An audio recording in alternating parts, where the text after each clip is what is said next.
Après les 7 infos, les deux invités et ce soir, Didier Moreau, directeur technique du Samouraï 2000, bonsoir. Bonsoir. Et Leïla Heurtaud, athlète au sein de Samouraï 2000, bonsoir. Bonsoir. Alors justement, l'actualité, c'est évidemment Leïla Heurtaud. Vous avez décidé, on l'a appris il y a un peu plus d'une semaine maintenant, de mettre un terme à votre carrière. Je crois que c'était lors de votre soirée spéciale de retour des JO de Tokyo que vous avez annoncé ça. Une semaine après, un peu plus d'une semaine après, vous êtes toujours sur votre décision, c'est toujours celle de mettre en pause ou d'arrêter votre carrière? Effectivement, oui, la décision est toujours la même. Voilà, comme je disais, le parcours olympique a été magnifique avec le Samouraï 2000, mais il y a des choses que j'ai un peu du mal à accepter pour continuer le haut niveau en lien avec l'équipe de France. Et là, il fallait vraiment que j'arrête. Donc les mondes à Dubaï, je ne pouvais même pas pousser jusque-là, donc j'ai besoin de souffler un peu. Les choses que vous avez eu du mal à accepter, ce sont des choses liées à l'équipe de France et notamment aux Jeux Olympiques de Tokyo cet été? Alors effectivement, lié aux Jeux Olympiques, mais pas que, par rapport à tout le parcours et même avant, l'athlète n'est pas au centre du processus de performance, on n'est pas associé aux décisions, on n'est pas écouté. Ça a été vrai un peu avant le parcours. Pendant le parcours, c'était encore plus flagrant. Et là, à la fin, jusqu'aux Jeux et même pendant les Jeux Olympiques, il y a plusieurs moments où on ne se sent pas respecté en tant qu'athlète, quelquefois limite en tant que personne. Et c'est un peu difficile, on va dire, à accepter parce qu'on est là pour la performance, tous, pour la France, pour faire gagner la France.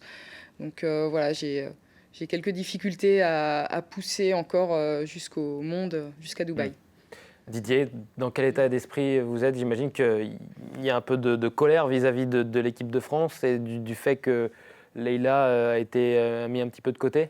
C'est surtout de l'amertume, quoi, puisque c'est pas le but. Le but, c'est au contraire, les meilleurs athlètes restent dans la famille du karaté et du haut niveau. C'est-à-dire que même si, à la limite, elle mettait fin à sa carrière, mais il faut qu'elle le fasse avec le sourire, parce que c'est une belle aventure, ça, c'est problématique. Parce qu'il faut absolument que quand on sorte d'une performance de ce niveau, les Jeux Olympiques, c'est pas rien, il faut qu'on soit heureux de l'avoir fait. Gagner, pas gagner, ça, c'est autre chose. Et puis qu'on ait vraiment envie, au contraire, de porter la bonne parole vis-à-vis de notre institution, la Fédération française de karaté, ce qui visiblement n'est pas son cas aujourd'hui. Voilà, c'est difficile à vivre, mais voilà, ça fait partie des choses qui sont un peu compliquées dans notre fédération. Vous êtes son entraîneur à Leïla depuis 13 ans, depuis son arrivée au Mans. Comment vous avez réagi lorsque Leïla vous a pris sa décision d'arrêter? Alors, elle m'en avait parlé avant, parce qu'elle ne supportait plus la manière dont ils sont considérés. Moi, j'ai essayé de l'en dissuader, puisque le haut niveau, c'est compliqué, hein. Je l'ai vécu pendant 10 ans, hein, et je pourrais dire que c'était pareil à mon époque. Mais les époques ont changé, les mentalités ont changé, et heureusement, et tant mieux, parce qu'aujourd'hui, ils sont plus enclins à supporter ce que nous, on supportait. Voilà, la parole est libre, chacun pense ce qu'il veut. Mais Leïla, c'est une grande fille. Si elle a envie de dire des choses, elle les dit. Voilà, ça m'embête beaucoup parce que j'ai pas l'impression que ça a évolué beaucoup. Et ça, c'est vraiment dommage. Je pense qu'il faut faire évoluer le système. Leïla, votre coach, il a essayé de vous persuader de continuer? Effectivement, plus d'une fois, parce que j'en avais déjà parlé en disant que ça allait être très compliqué pour moi après les Jeux Olympiques. Voilà, il n'arrêtait pas de me dire au moins jusqu'au monde, plus jusqu'au monde, ouais, dans l'espoir que je reste, que je me réaccroche. Mais plus le temps passait et plus vraiment je me disais ça va pas être possible. Donc oui, ça a été difficile, ça a été très difficile, surtout que ça fait 13 ans que je suis au Samouraï 2000. C'est une grande famille et plus que le karaté, là, c'est vraiment des amitiés dont je vais m'éloigner un peu à quelques temps. Et c'est vrai que ça va être très compliqué. Mais après, voilà, il y a tellement de choses au niveau de l'équipe de France, que ce soit sur les critères de sélection qui sont complètement flous, très subjectifs, pas du tout objectifs. Donc on ne sait pas sur quel pied danser, on ne sait pas comment se sélectionner. Quelquefois, les critères de sélection arrivent après les compétitions même. Donc à un moment, j'ai plus envie de me battre contre le vent. Et c'est pour ça que ma décision a été prise et que je reste sur ma position actuellement. Alors, votre annonce d'arrêt de carrière a fait l'effet d'une petite bombe en Sarthe quand même. J'en veux pour preuve la une d'ailleurs de nos confrères du Maine Libre du 5 septembre dernier avec ce titre où vous faites la une justement. Leïla Heurtaux arrête sa carrière et règle ses comptes. On en est là aujourd'hui, Didier? Il y a des comptes à régler?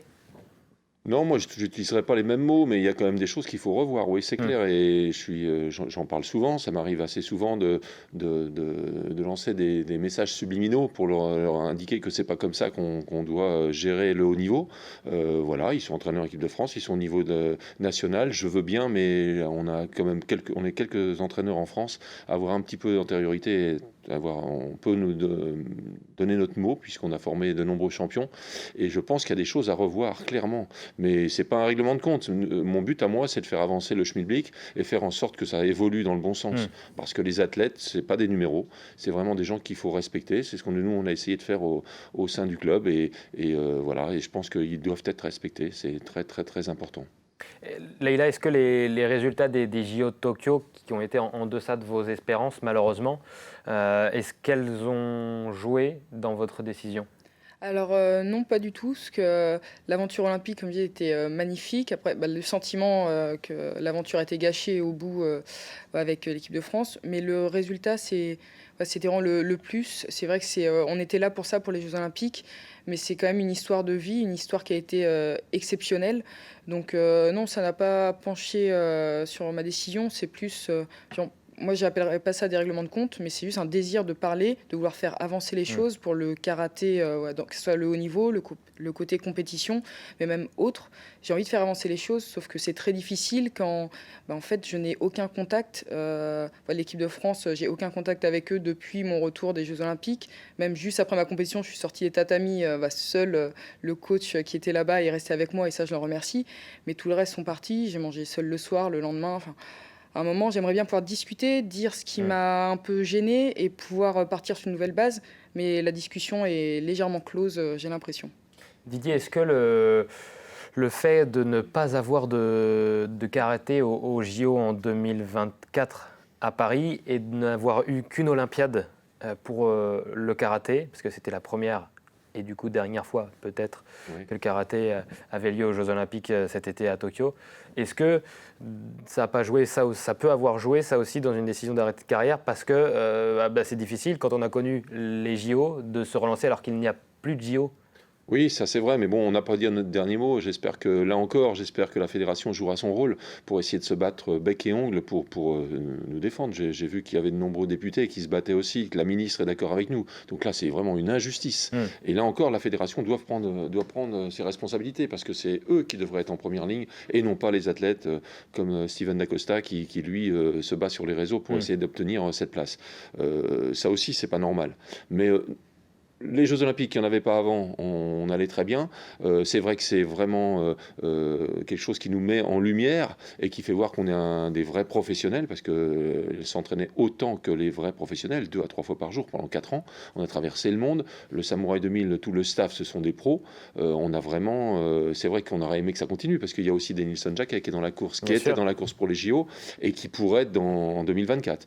Donc oui, c'est une frustration. Mais je pense qu'il y a tellement de choses à apporter aux jeunes, même en dehors des Jeux Olympiques, qu'on va se relever de ça.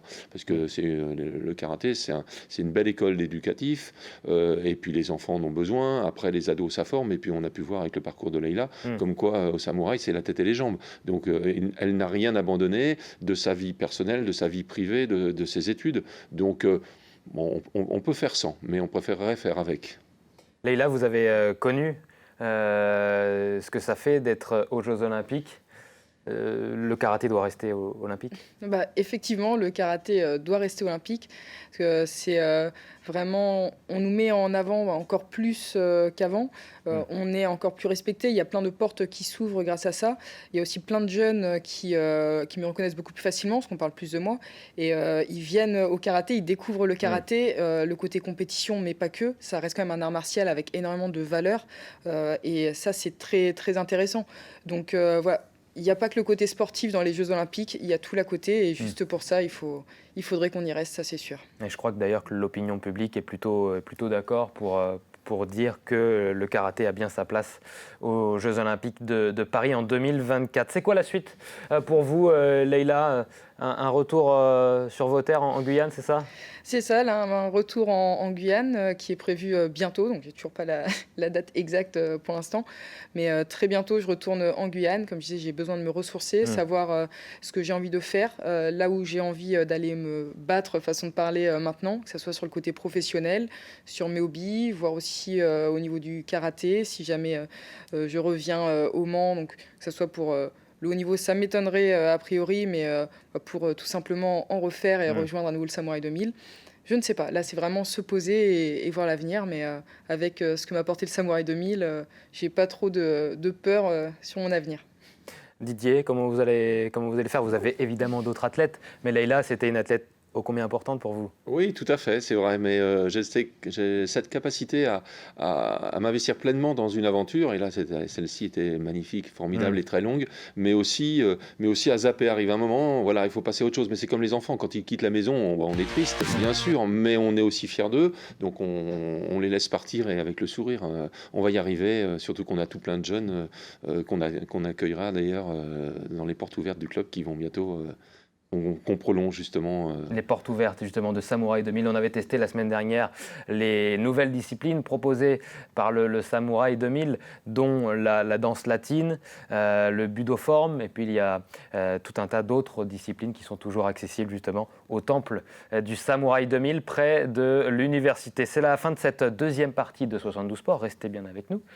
Puisque, chers téléspectateurs, et je m'adresse aussi à nos deux invités qui seront là dans la troisième partie, dans le supplément, un quiz sur Samouraï 2000. Vous avez un petit match entre vous deux dans un instant. C'est dans la troisième partie de 72 Sports. À tout de suite.